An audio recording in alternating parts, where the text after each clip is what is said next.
take your mixed metal oxide electrodes and wash them or sonicate them in acetone and then methanol and then milli-Q water for 5 minutes respectively.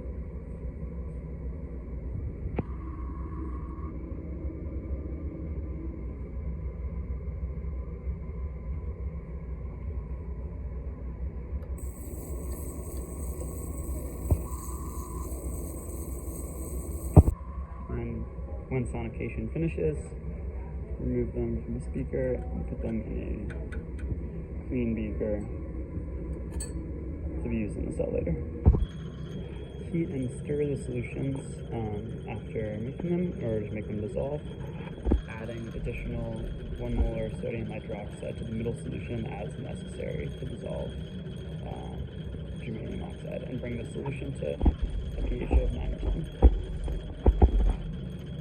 Here we have our ec-LLS cell set on a hot plate set to 60 degrees, wrapped in heat tape with our sample platform inside the bipolar electrode compartment. We're going to wrap it with this aluminum foil and set the heat tape over here to around 30 to 35 volts. Here we have our cell wrapped in foil now and heating. So we're going to pour our solutions in, trying to do so quickly to avoid the solutions moving through the fritz too much.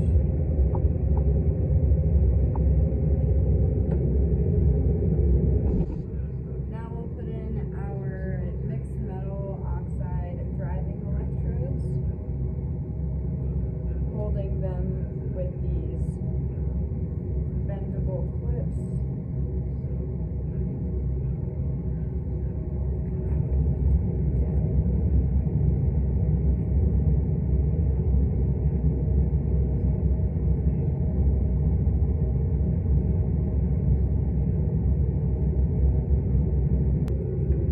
Position the electrodes as close to the glass fritz as possible at equal heights within the out compartments.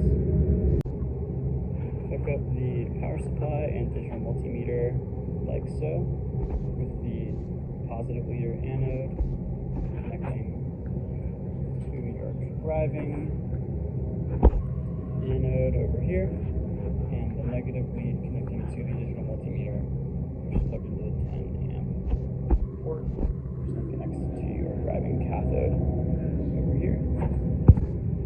And then attach your driving electrodes to their respective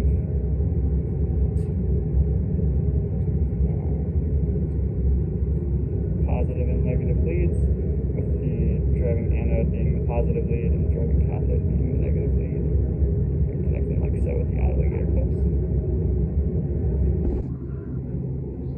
To start the trial, make sure all of your electrical contacts are in order and there's no shorts, and then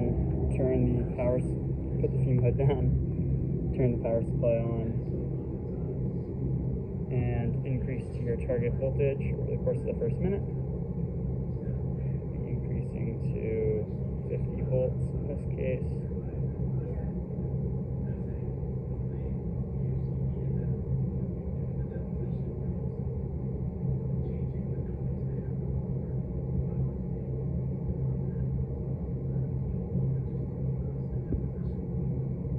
Set your digital multimeter to display current.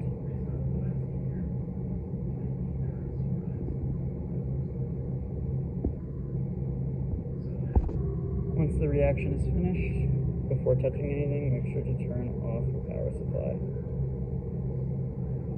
And you can proceed with disassembling the cell. The electrodes, be careful to not disturb the droplet. It's very tedious task. And then you'll pipette out the solution. Remove the solutions with either a syringe or pipette, and to keep them and to dispose them in your waste container.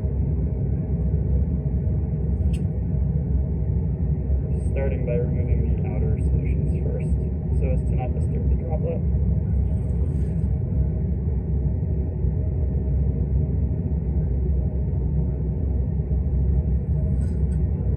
There you go. Power like this. Not really. You can disassemble everything first.